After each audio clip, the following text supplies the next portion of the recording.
Okay, welcome back to the discussion of spatial data mining. In earlier videos, we looked at the broad notion of spatial data mining, different pattern families.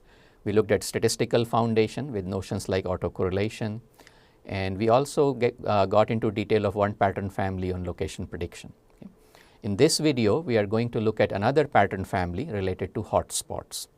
So, overall goal is first to compare the traditional clustering methods and the spatial hotspot detection methods. Okay.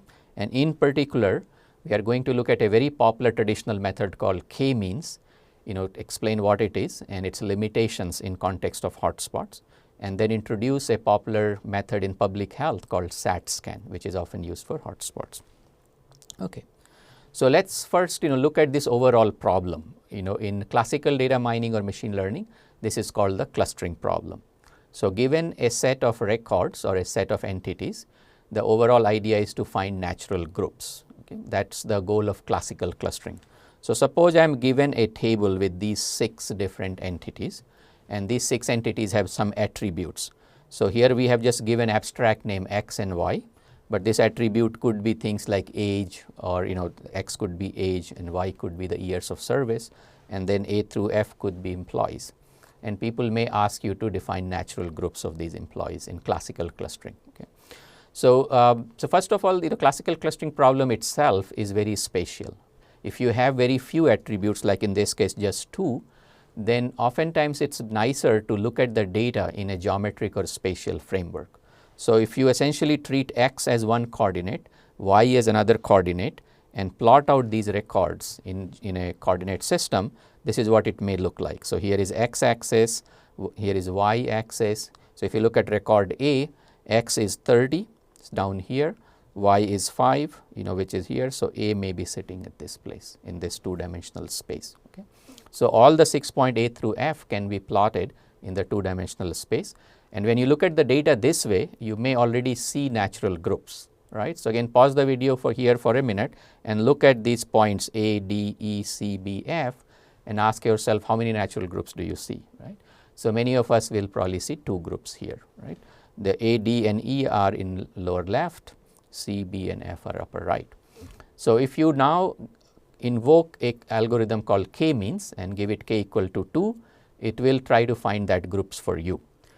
And as the data set size increases, the algorithm will show value over manual visualization and analysis. Okay. So, let us see how k-means work. So, in case of k-mean, we first have to specify k, and in this case, let us say we somehow know that there are 2 groups. So, we tell that to k-means. Okay. And in addition to that, k-means also says that give me 1 seed for each of the group. The seeds do not have to be accurate, but you have to give them the seeds. So, let us suppose we pick 2 random record, in this case C and F, and declared them to be the seed. Okay. Once you have done that, then k-mean will proceed as follows. It will first assign the remaining data points to the closest seeds. Okay. So, if you can imagine, if I am looking at B, it will look at both C and F, and probably F is closer. So, B is assigned to F, and it is shown in red color. If you look at points like A, then C is closer than F. So, A is assigned to C. So, all these points get assigned to C. So, this is your first iteration. Okay. And once we have done that, then k-mean readjusts the seeds. So, now it will say, well, there are 2 groups, a green group and red group. So, for each group find a new point which is the best representative of that group. So, all the 4 green points, you essentially find another point which is closest to all 4 together. It is sort of like a center of these 4. And that is how seeds are revised. Okay.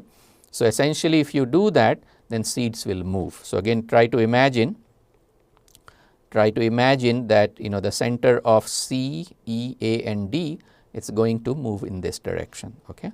And same with the center of B and F, it will move here. So, we revise the seeds. Okay.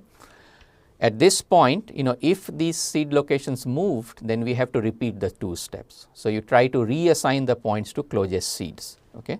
And in this point, if you think about the new seeds, this green square and red square, then at least for one point the assignment changes, and that point is C. As you can see, C is closer to the red square than the green square.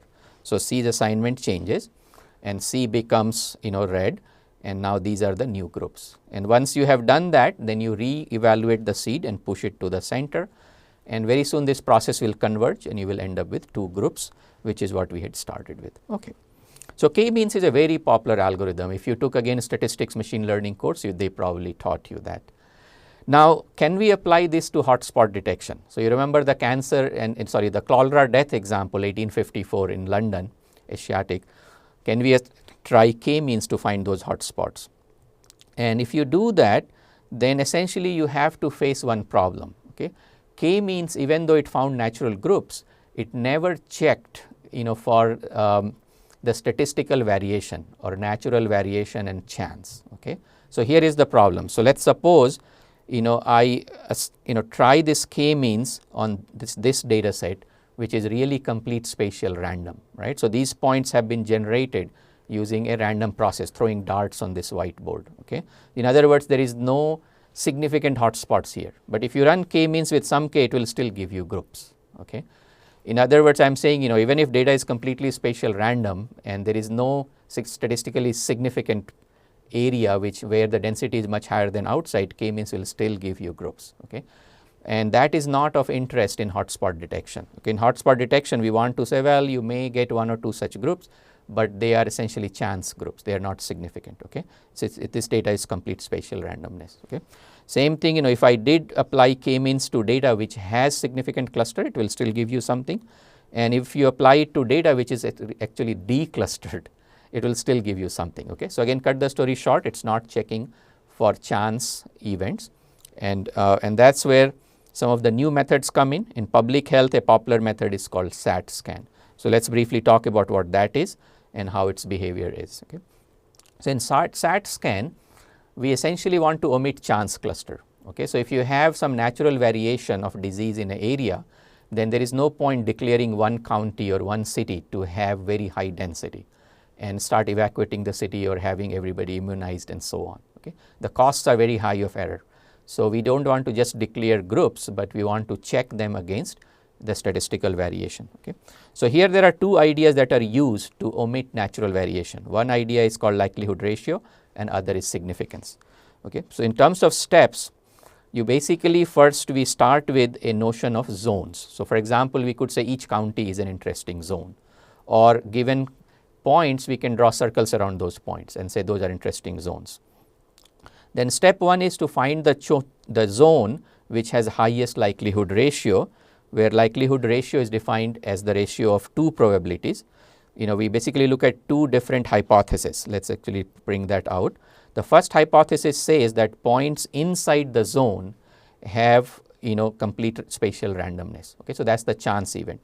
And then the second hypothesis says no, they are really clustered. Okay, so we basically look at the probability of them being clustered relative to probability of them being complete spatial randomness, and this is likelihood ratio. So essentially we go through all the zones and find the zone with highest likelihood of having very high density of disease or crime, and then we check that likelihood ratio. If this likelihood ratio is close to 1, then we don't need to proceed further, because then we are saying even though there is some clustering, but it looks like chance clustering, right? But if it is much higher, let's say it's 10 or 20 or 30, then we go through another test, which is the probability or the confidence in this. So in order to do that, we basically generate many instances of complete spatial randomness in a Monte Carlo simulation. For each one, we try to see how high the likelihood ratio can be for any arbitrary zone of the kind that we are looking at.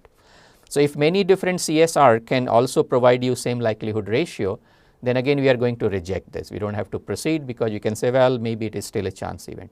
But if they can't reach the likelihood ratio of our zone, then we say, well, it has passed 2 different tests and it's statistically significant. And you are really trying to reduce the chances of error, because the error costs a lot. Okay, so here are 2 quick examples. If I gave complete spatial randomness to SAT scan, occasionally it may still find a small area. Like in this area, you see a lot of points together. So here the likelihood ratio was much higher than 1. But when we test the p-value through the second step, that turned out to be very low. So in this case, only 0.128. So in other words, there is a 12.8% chance that this could have happened due to just random activity, and that's why we don't need to accept that. Whereas if you take another data set where you have this very, very significant thing, where the second step also says it's only 1 chance of 1,000 that it could be random, and we will accept it. Okay. So again, this area is growing. The new directions here is to go beyond the basic ideas like circles and simple zones. So people are looking at these patterns like a ring, which is often interested in environmental criminology. Here the theory is that a criminal, let's say there is a serial criminal, they usually don't commit crimes right next to their house.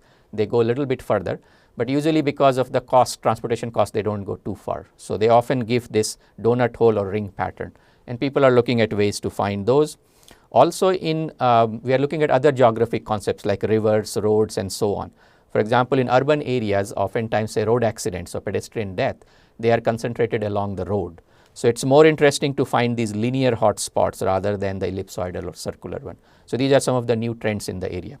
So again, to sum up, we basically looked at the hotspot pattern. We first reviewed k-means clustering, and we showed that even though it's very popular in traditional data mining machine learning, it may give you some natural groups, but it doesn't test for statistical significance. So even with complete spatial randomness, it can give you clusters which are not that interesting to public health or in some of the domains. So because of that, SAT-scan kinds of methods have been brought in, which test for statistical significance and tries to reduce the chances of erroneously declaring a place to be hotspot. Okay. So we'll wrap up the topic here. Next video we'll come back, look at another pattern family. Thank you.